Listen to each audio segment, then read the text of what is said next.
जैसा कि आपको पता है कि मैं काफ़ी दिन से अपना ट्रांसफार्मर यूज ले रहा हूँ कि ट्रांसफार्मर वाला टॉपिक कि ट्रांसफार्मर होता क्या है, ट्रांसफार्मर के बारे में।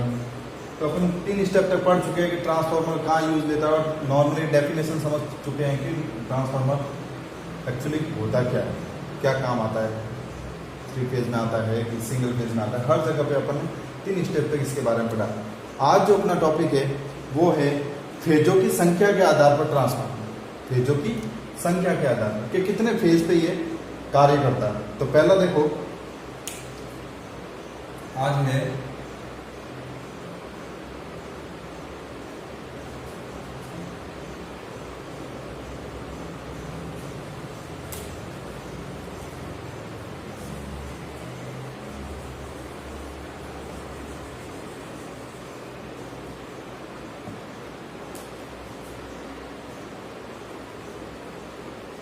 Phase of numbers, phase of numbers. तो फेज ऑफ नंबर्स मतलब फेजों की संख्या क्या होती है, फेजों की संख्या के आधार पर। अब फेजों की संख्या के आधार पर ट्रांसफार्मर कितने प्रकार के होते हैं? 2 प्रकार। कितने प्रकार के? 2 प्रकार। पहला हो गया सिंगल फेज, क्या बोल सकते हैं इसको, सिंगल फेज। और दूसरा हो गया सिंगल फेज। अब सेकंड हो गया 3 फेज। क्या हो गया? 3 फेज। ये 2 प्रकार होते हैं किसमें? ट्रांसफार्मर में। फेजों की संख्या के आधार पर ट्रांसफार्मर कैसे यूज किया जाता है। तो ये 2 प्रकार के इस टाइप में अपन ने फेजों की संख्या पे। अब हो गया ट्रांसफार्मर फेजों की संख्या में। तो ये हो गया अपना 2, तो अपन ने लिख लिया कि फेजों की संख्या में पहला हो गया सिंगल फेज और दूसरा हो गया 3 फेज। अब फर्स्ट अपन ने पढ़ा था कि सिंगल फेज में अपन ने ट्रांसफार्मर बनाया था इस टाइप में, आपको पता ही है कि इस टाइप में पढ़ा था। रीड कोर हो गई, ठीक है, ये हो गया चुंबक के फ्लक्स हो गया, और ये वाला हिस्सा वोल्ट सप्लाई वाला, ये वाला हो गया आउटपुट, जिसको अपन आउटपुट बोल सकते हैं सप्लाई देने के बाद। ये तो हो गया इनपुट और ये हो गया आउटपुट। अब आउटपुट, तो फर्स्ट वाले को अपन इनपुट दे रहे हैं उसको क्या बोलेंगे अपन? प्राइमरी। क्या बोलेंगे? प्राइमरी। और ये हो गया सेकेंडरी। क्या बोलेंगे इसको? Secondary winding. यहां तक अपने ट्रांसफार्मर अपन ने लगभग समझा ही है 3 स्टेप में। तो पहला स्टेप ये बोलता है सिंगल फेज। अब ये ट्रांसफार्मर कहाँ काम आ जाता है? इसकी जो कार्य क्षमता होती है वो होती है लगभग 250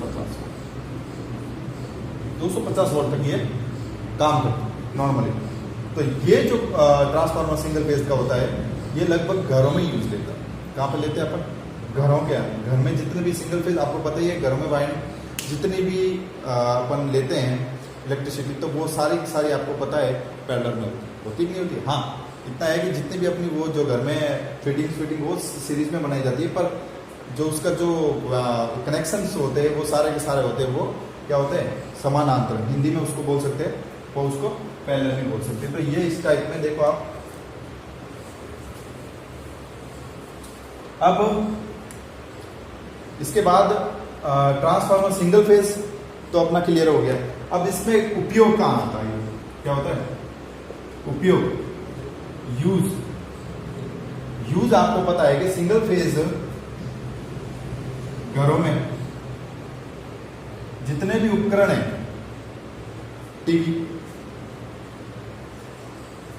रेडियो,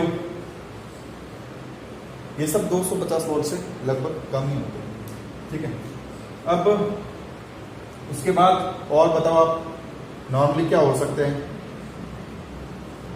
टीवी के बहुत सारे उपकरण हैं, मोबाइल चार्ज भी बोल सकते हो आप, मोबाइल चार्जर, मोबाइल भी हो सकता है। और रेफ्रिजरेटर, मतलब बहुत सारे आप उपकरण दे सकते हो जो घरों में होते, उसके अंदर ट्रांसफार्मर होता है, कम चलता है। रेफ्रिजरेटर क्या है कि अभी तो उसके अंदर ही आने लग गया, पहले क्या होता था कि हम उसके ऊपर स्टेपलर लगाते थे।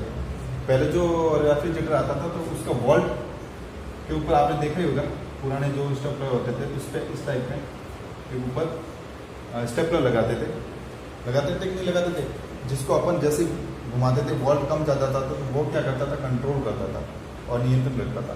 एसी के अंदर, एसी क्या है, एसी के पास भी एक आपने देखा होगा स्टेपलर लगा होता है जो एकदम कट ऑफ देता है, जितनी एकदम हाई वोल्ट आती है तो उसको जितना चाहिए उसका आगे उतनी पहुंचाता है सप्लाई। तो वो भी इसके अंदर पास में एक स्टेपलर लगा होता है, तो वो भी एक इसके अंदर ट्रांसफार्मर का काम करता है कि आपको जितनी देनी है, हाई देना है तो हाई है स्टेप रहता है, डाउन है तो डाउन, तो जितनी इलेक्ट्रिसिटी लेना ये सारा इसके अंदर। तो ये सारा का सारा घर में सिंगल फेज होता है।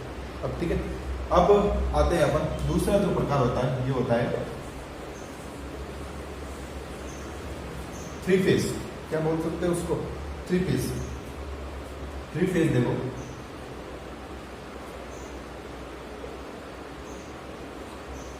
थ्री फेज जो होता है वो किस टाइप में होता है,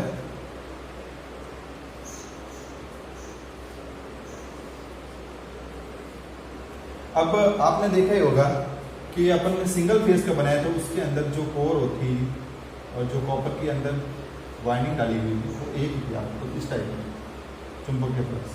तो आपने देखा होगा कि यहाँ पे सिर्फ एक निकल रही है और एक आउटपुट हो रही है, सप्लाई एक दे रहे हैं और दूसरी निकल रही है पावर, तो वो वाली चीज है।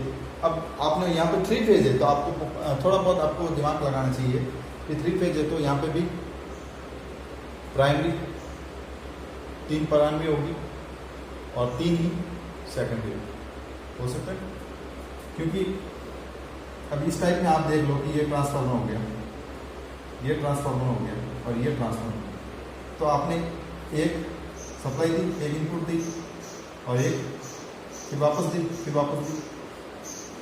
इस तरह से आपको थोड़ा कॉमन रखना है कि यहाँ पे तो ये हो गया, ये हो गया 2, ये हो गया 3, मतलब ये दोनों जोड़े मान सकते हैं आप, युगल मान सकते हैं। मतलब न्यूट्रल और फेज को कैसे मानते हैं, एक युगल मान सकते हैं कि भाई उससे एक सप्लाई सिंगल हो, वैसे ये एक सिंगल हो गया, ये सिंगल, ये सिंगल, तो ये कितना हो गया, ठीक हो गया, नहीं हो गया। तो यहाँ पे ये हो गया ट्रांसफार्मर, ये ट्रांसफार्मर हो गया और ये ट्रांसफार्मर हो गया, ये दोनों ट्रांसफार्मर। तो इसको क्या अपन बोल सकते हैं, 3 फेज ट्रांसफार्मर बोल सकते हैं, इसको क्या बोल सकते हैं, 3 फेज ट्रांसफार्मर। अब ये कहाँ काम आता है,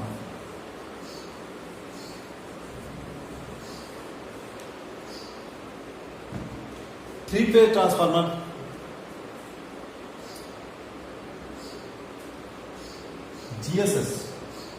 जीएसएस विद्युत वितरण बोल सकते हैं अपन, लिमिटेड बोल सकते हैं, जो बिजली घर बोल सकते हैं उसको, क्या बोल सकते हैं उसको, बिजली घर, जहां से अपन इलेक्ट्रिसिटी लेते हैं कि नहीं लेते हैं घरों में। तो ये सारा का सारा तो घरों में लेते हैं, आपने देखा होगा। तो वो 3 फेज जो होता है वो 11 kV से 440 वोल्ट तक होता है। क्या होता है, ट्रांसफार्मर जहां पे यूज लेते हैं अपन, तो वो वोल्ट दे रहा है, तो वो कहां पे काम करेगा, 3 फेज जो काम करेगा वो बिजली घरों में क्या करेगा, 11 kV से 440 वोल्ट तक काम करेगा। अब इसके अंदर 11 kV के बाद आपको पता है 66 kV भी आता है, 110 भी आता है, 132 भी आता है, पता नहीं आता है। तो ऐसे से करके पूरा आगे जाके 440 वोल्ट। तो यहाँ तक ये 3 फेज ट्रांसफार्मर काम करेगा। क्यों, आपने देखा ही होगा कि घरों में अपन लेते हैं तो अपने आसपास जो पोल होते हैं वो 11 kV के होते हैं, इस टाइप का आपने देखा होगा, इस टाइप में पोल लगाए जाते हैं, इंसुलेटर पे लगाए जाते हैं, नहीं जाते, तो ये इंसुलेटर पे पोल लगाए जाते हैं। तो अपन ऐसे इस टाइप में वायरिंग जो तार डाले जाते हैं उसके हिसाब से ऐसे से आगे आगे अपन इस तरह से अपन को आगे सप्लाई दी जाती है बिजली कनेक्शन। फिर वो सप्लाई क्या होती है, जैसे जैसे आगे बढ़ती है तो उसको डिवाइड, मतलब आप बड़ी जगह है जहाँ पे ज़्यादा इलेक्ट्रिसिटी चाहिए, अब घर के लिए तो एक ट्रांसफार्मर नहीं लगा सकते ना, क्योंकि यहाँ पे तो नॉर्मल भी, अब पूरा एरिया है, कोई कॉलोनी है या कोई बड़ी फैक्ट्री है या कोई बड़ा प्लांट है, तो उसके लिए अपन को एक अलग से ट्रांसफार्मर लगाना पड़ेगा, 3 फेज का लगाना पड़ेगा।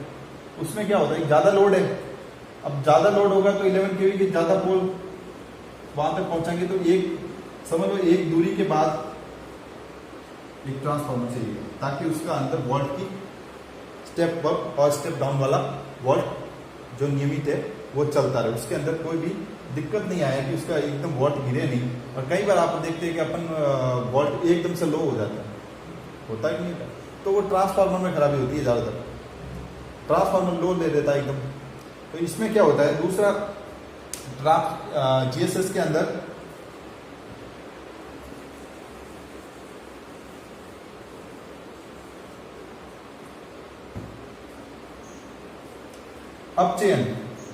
अपचेन ट्रांसफार्मर भी काम में लेते हैं। अपचेन ट्रांसफार्मर जो होते हैं वो 400 वोल्ट तक होते हैं, GSS के लगभग 400 वोल्ट तक होते हैं। अपचेन मतलब स्टेप डाउन, जिसको डिस्ट्रीब्यूशन ट्रांसफार्मर भी कह सकते हैं। क्या कह सकते हैं, डिस्ट्रीब्यूशन ट्रांसफार्मर भी कह सकते हैं। तो अपना आज आपको ये आपको पता है कि इतना आपको पता चल गया होगा कि सिंगल फेज जो ट्रांसफार्मर होता है वो घरों में यूज लिया जाता है। लगभग घरों में जो छोटे छोटे उपकरण होता है उसमें 250 वोल्ट तक क्षमता होती है, तो उतना तक अपन ले सकते हैं। उसके अंदर जो वायरिंग होगी वो भी प्राइमरी और सेकेंडरी होगी, और उसके अंदर जितने भी वो घुमावदार चुंबकीय फ्लक्स होगा वो सिंगल ही होगा। ठीक है, अब नेक्स्ट अपन ने ये जो पढ़ा है 3 फेज। 3 फेज में आपको मैंने बताया कि 3 फेज इससे थोड़ा लोड ज़्यादा देता है, लोड ज़्यादा होता है उसका।